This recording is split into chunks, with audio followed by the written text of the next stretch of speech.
ইমরান, হ্যাঁ, তুমি ডাকছো কেন আমাকে? হ্যাঁ, হয়েছে কি, আমাদের বাসায় কাজের মেয়েটাকে আমি অনেকক্ষণ থেকে দেখতেছি না। তুমি কি দেখছো?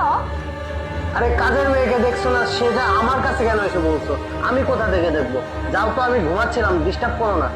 ও আচ্ছা, ঠিক আছে।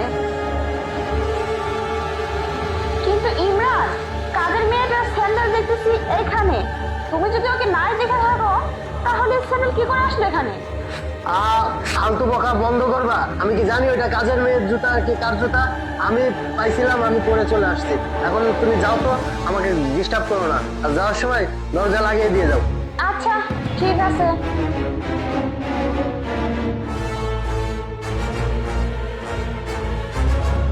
এখন যদি ধরা পড়ে যেতাম তাহলে কি হতো?